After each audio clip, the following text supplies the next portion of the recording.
I'm Kimberly, and this is the story of how my family fell apart. It all started when I was 7 years old, and my little brother Tommy turned 5. I remember the day clearly. Mom had taken Tommy to his first real music lesson. When they came back, she was practically floating on air. "Kim, come here," she called out, her voice high with excitement. I came running down the stairs, wondering what all the fuss was about. "Your brother is a musical genius." I didn't really know what that meant, but I could tell it was important. "That's great," I said, trying to sound enthusiastic. "The teacher says he has perfect pitch," Mom continued, her eyes shining. "Do you know how rare that is? He's going to be a star, I just know it." From that day on, it was all about Tommy. Mom quit her part-time job to focus on his career. She'd spend hours researching music competitions and TV shows for kids. Our living room turned into a mini recording studio, with a keyboard, microphone, and even a small karaoke machine. Don't get me wrong, Tommy was good. When he sang, his voice was clear and pure, like a little angel. But I couldn't help feeling left out. Mom was too wrapped up in Tommy's potential stardom, and Dad was barely around. He'd leave for work before I woke up and come home after I was in bed. On weekends, he'd tinker in the garage or watch TV, too exhausted to do much else. So, I learned to take care of myself. I'd make my own lunches, do my homework without being asked, and try not to bother anyone with my problems. It wasn't all bad, though. I had my books, my few close friends, and my grandma. Grandma was Mom's mother, but they couldn't have been more different. While Mom was all about the spotlight and fame, Grandma was down-to-earth and practical. She owned a small convenience store in town, and I started helping out there after school when I was 12. "You're a good worker, Kimberly," she'd say, smiling at me over her glasses. "Smart with money, too. That'll serve you well in life." Those words meant more to me than all the vague praise I got at home. At least someone saw me for who I was, not just as Tommy's sister. Speaking of Tommy, he was thriving under Mom's attention. By the time he was 7, he'd already won a few local singing competitions. Mom would come home, waving his trophies and certificates, her face glowing with pride. "Did you see Tommy on TV last night?" she'd ask me, not waiting for an answer. The judges said he was the most talented child they'd seen in years. I'd nod and smile, trying to be happy for my brother. But I couldn't help the twinge of jealousy when I saw how differently we were treated. Tommy had the latest toys and gadgets, while I had to save up my allowance for months to buy anything I wanted. As I entered high school, the divide between Tommy and me grew even wider. While I attended the local public school, Mom enrolled Tommy in an expensive private academy known for its music program. Every morning, she'd drop him off in our beat-up minivan, fussing over his uniform and reminding him about his after-school voice lessons. Meanwhile, I'd be halfway to school already, having caught the early bus.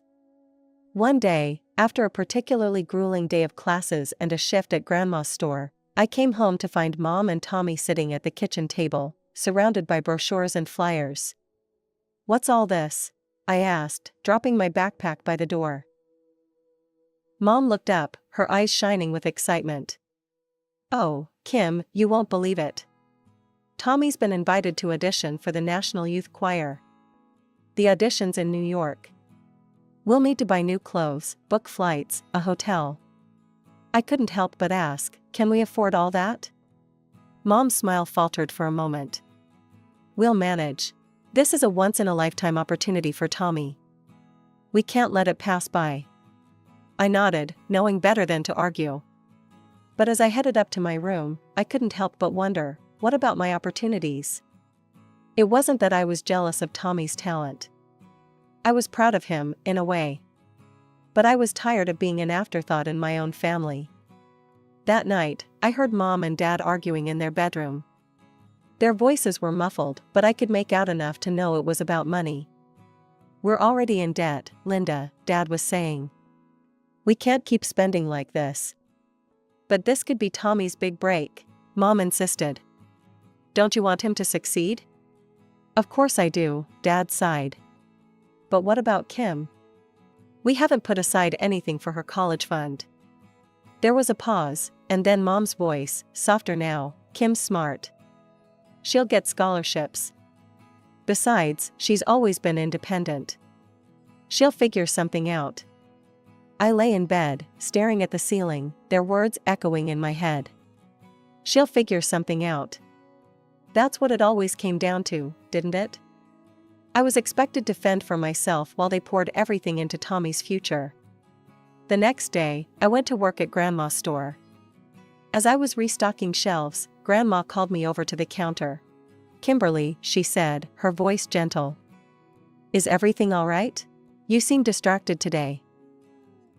I hesitated for a moment, then the whole story came spilling out: Tommy's audition, the money problems, my fears about college.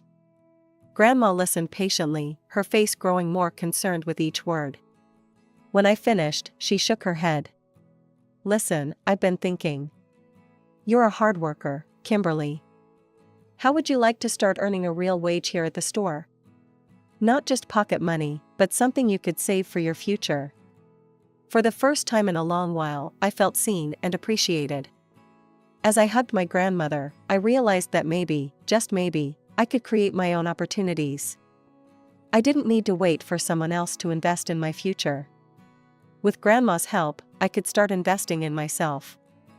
As the years went by, I threw myself into my studies and my work at Grandma's store. By the time I was 15, I'd managed to save up a decent amount. My goal? A laptop for school. One Friday afternoon, I decided to count my savings. I went to my closet and pulled out the pink ceramic piggy bank Grandma had given me years ago. But when I shook it, something felt off. The familiar jingle of coins was missing. My heart racing, I opened the bottom and turned it over. Nothing, not a single coin fell out. With shaking hands, I made my way downstairs. Tommy was sprawled on the couch, playing video games on a shiny new console. "Hey, Tommy," I said, trying to keep my voice steady. "You haven't seen my piggy bank, have you? Or the money inside it?" He barely glanced up from his game. "Nope, sorry." I took a deep breath and headed to the kitchen, where Mom was preparing dinner. "Mom," I began, did you take the money from my piggy bank?" She turned to me, her face calm. "Oh, that. Yes, I did. Tommy needed a new game console. His old one broke, and he was so upset. I knew you had some savings, so I took it." I stood there, speechless. Tears were threatening to spill, but I refused to let them fall. When will you pay me back?" I managed to ask. Mom sighed, as if I was being unreasonable. "We'll see. Times are tight right now, with all of Tommy's expenses. You understand, don't you? This is an investment in his future." I didn't understand. I couldn't understand how she could do this to me. Without another word, I turned and ran out of the house. I kept running until I reached Grandma's store, tears blurring my vision. Grandma took one look at me and flipped the open sign to closed. She led me to the back room and sat me down. "What happened, Kimberly?" she asked gently. Between sobs, I told her everything. As I spoke, I watched Grandma's face change from concern to disbelief to anger. "What am I going to do, Grandma?" I asked, feeling more lost than ever. "I can't trust them." Grandma was quiet for a moment, then she stood up. "Wait here," she said. She disappeared into the front of the store. When she came back, she was carrying a laptop box. "I was saving this for your birthday," she said, placing the box in my lap. "But I think you need it now. Just don't take this home.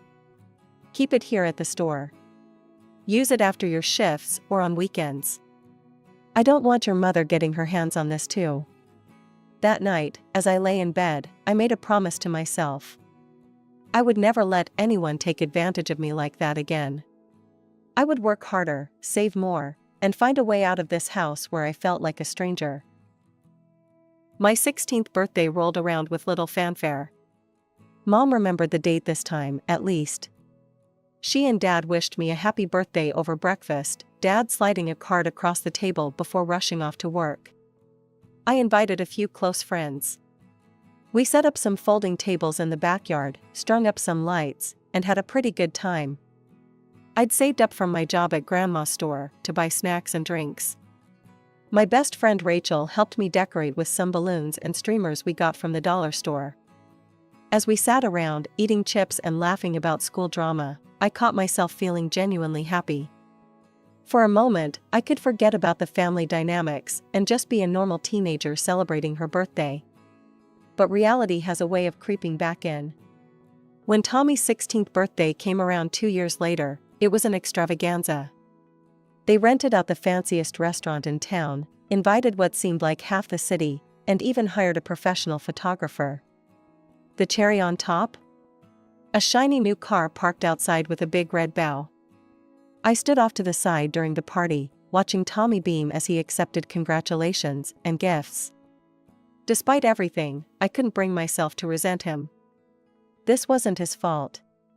He was just living the life our parents, especially Mom, had orchestrated for him. A few months later, I was thrilled to learn I'd been accepted to study economics at a college in the next state. Even better, I'd earned a partial scholarship. But as I soon discovered, partial was the operative word. The scholarship wouldn't cover all my expenses. With trepidation, I approached my parents one evening. "Mom, Dad," I began. "I got into State University for economics. I have a scholarship, but I'll need some help with the rest of the tuition and living expenses." Dad looked up from his newspaper, a crease between his brows. "That's great news about the scholarship, Kim. But you know money's tight right now. With Tommy's music school fees." Mom jumped in. "Kimberly, you're a smart girl. I'm sure you can figure something out. Maybe get a job? You've always been so independent." Defeated, I retreated to my room. As I sat on my bed, staring at the acceptance letter, my phone buzzed with a text. It was Grandma, asking how the conversation with my parents went. I called her back, my voice shaking as I recounted what had happened. Grandma listened quietly, then said, "Kimberly, don't you worry. We'll figure this out together." True to her word, Grandma set up a college fund for me. Between that, my scholarship, and a part-time job I picked up at a cafe near campus, I managed to make it work. "You're going to do great things, Kimberly," Grandma said. "I'm so proud of you." Those words carried me through the tough times in college. When I was up late studying, or pulling double shifts at the cafe, I'd remember Grandma's faith in me and push through. I called Tommy occasionally, trying to keep our connection alive. He was at a prestigious music college, all expenses paid by our parents, of course. Despite the differences in our situations, it was nice to hear his voice, to know that at least one person in that house might be missing me. After 4 grueling years of balancing studies, work, and tight budgets, I finally graduated with my degree in economics. Armed with my hard-earned qualifications and a determination to succeed, I returned to my hometown. It wasn't long before I landed a job at a prestigious financial firm and found a small but comfortable apartment to rent. Life settled into a pleasant routine. Work was challenging but rewarding, and in my free time I started to build a life for myself outside of my family's shadow. I made new friends, took up hiking on weekends, and even started dating a bit. Then, one rainy Tuesday evening, there was a knock at my door. I opened it to find my mother standing there, looking uncharacteristically disheveled. She stepped inside, wringing her hands. "Kimberly, I need your help." Those words sent a chill down my spine. In all my years, I couldn't remember my mother ever asking for my help. "What's wrong?" I asked, leading her to the couch. She sat down heavily, her eyes brimming with tears. "I'm sick, Kim, really sick. The doctors, they say I need treatment, but our insurance won't cover it all." My heart dropped. Despite everything, she was still my mother. "How much do you need?" $15,000, she said, her voice barely above a whisper. I know it's a lot, but I didn't know where else to turn. "Your father and we've spent everything on Tommy's education. We thought it would pay off by now, but. The next morning, we drove to the bank in silence. As we waited in line, Mom started talking, her voice low. "You know, Tommy's doing so well," she said. "He's got offers from several big music groups. Once he signs, we'll be able to pay you back in no time." I nodded, only half listening. My mind was racing, thinking about how I'd manage the loan repayments on top of my rent and other expenses. After signing what felt like a mountain of paperwork, I transferred the $15,000 to my mother's account. As we left the bank, she hugged me tightly. A few days later, I was scrolling through my social media feed during my lunch break when I saw something that made my blood run cold. There was Tommy, my brother, posting selfies from the Swiss Alps. Confused, I quickly sent him a message. "Hey Tommy, aren't you supposed to be in school? What are you doing in Switzerland?" His reply came quickly, "Oh, hey Kim. Yeah, Mom surprised me with this trip. Said I was having a creative block and needed to recharge. It's amazing here. I'm staying for 2 months." I stared at my phone, my mind refusing to process what I was reading.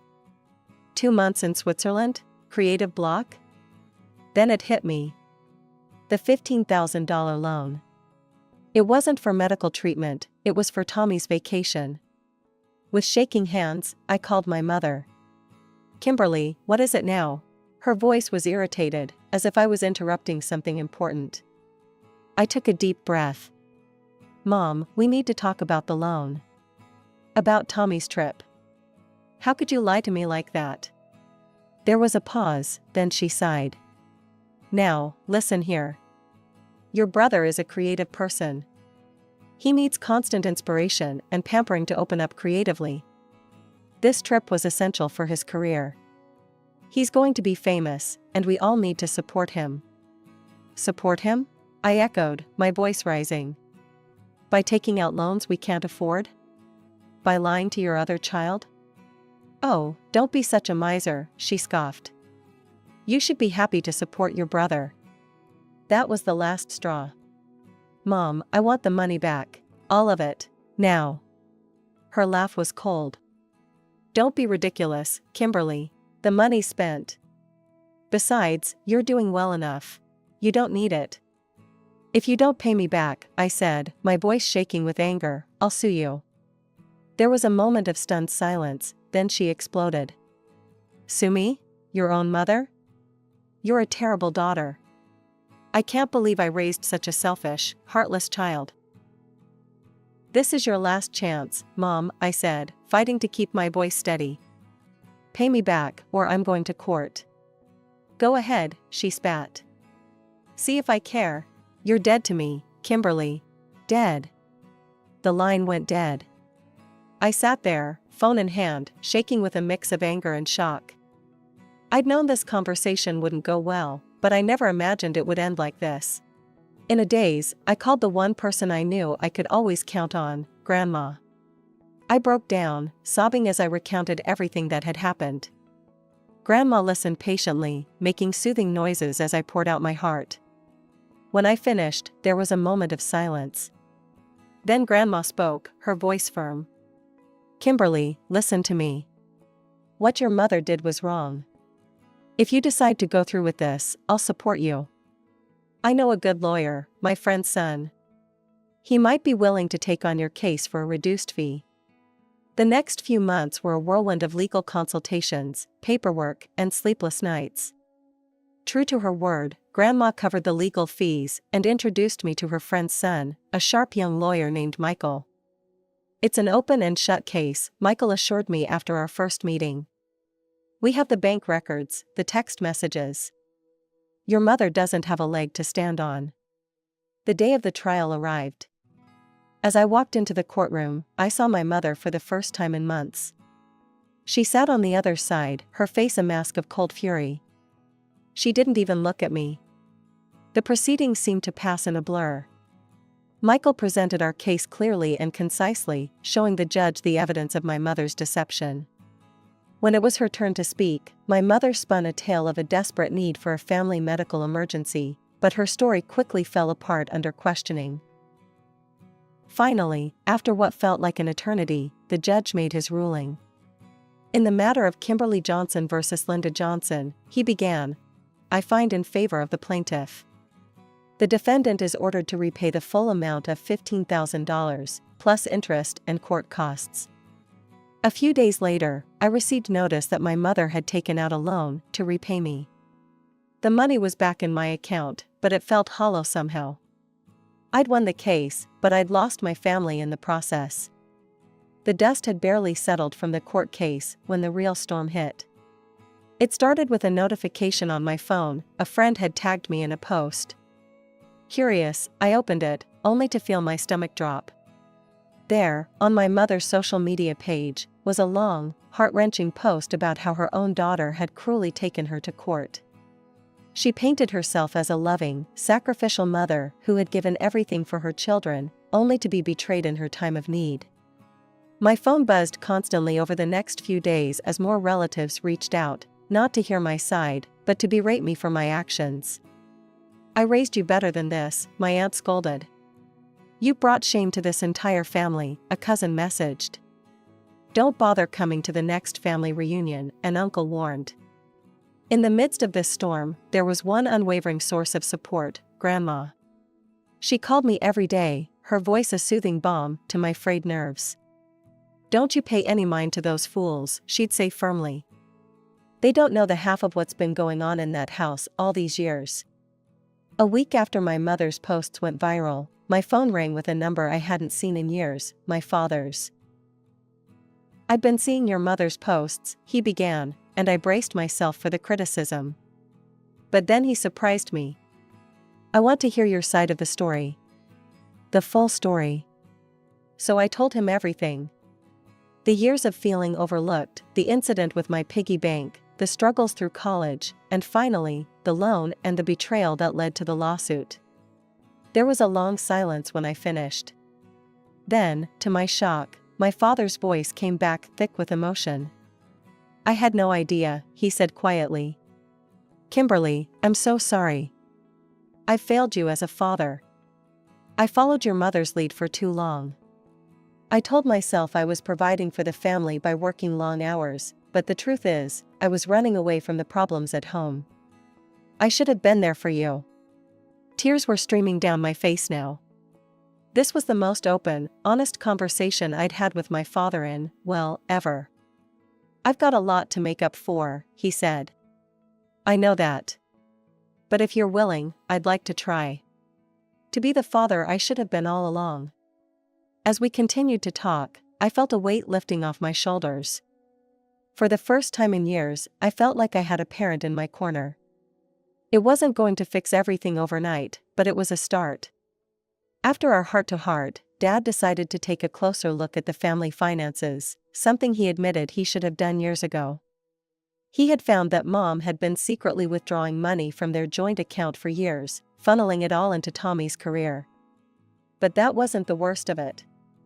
She'd taken out multiple loans in both their names, all to fund Tommy's pursuits. They were drowning in debt, and Dad had been completely in the dark. The confrontation that followed was explosive. I wasn't there, but I heard about it from the neighbors. There was shouting, the sound of dishes shattering, and finally, the arrival of police cars. In the aftermath, Dad filed for divorce. The proceedings were messy, but in the end, Mom got half of everything, which went straight to paying off her mountain of debt. I maintained my distance from Mom, focusing on rebuilding my relationship with Dad and cherishing the unwavering support of Grandma. Life started to feel normal.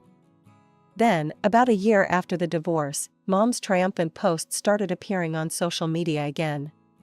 Tommy had graduated from his music college and landed a spot in a famous band.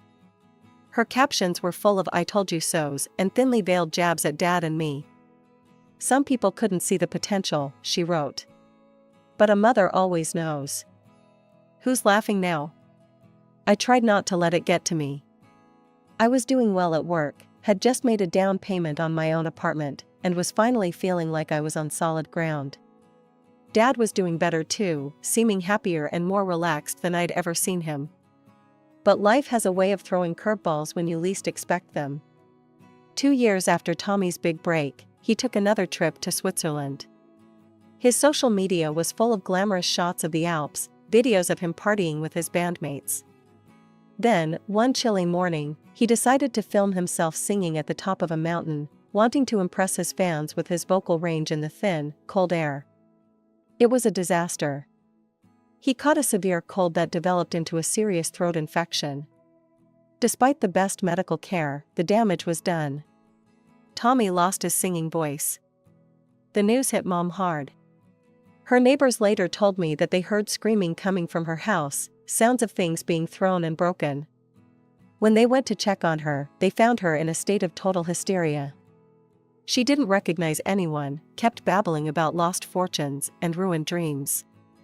They had no choice but to call for help. Mom was admitted to a mental health facility. The doctors diagnosed her with a severe nervous breakdown, exacerbated by years of stress. As for Tommy, he spiraled into depression and turned to alcohol. For months, we weren't sure if he'd pull through. But slowly, with support from Dad and me, he started to turn things around. He got sober and, in a twist that surprised us all, applied to college to become a music teacher. "I can't sing anymore," he told me over coffee one day. "But maybe I can help other kids who love music. Do it right, you know? Without all the pressure and crazy expectations." I felt a surge of pride for my little brother. "I think that's a great idea, Tommy." As I drove home that evening, I reflected on the tumultuous journey of the past few years. I thought about Mom, still in the facility, trapped in a world of her own making. About Dad, finally free to live his own life. About Tommy, finding a new path. And about myself. I'd stood my ground, fought for what was right, and come out stronger on the other side.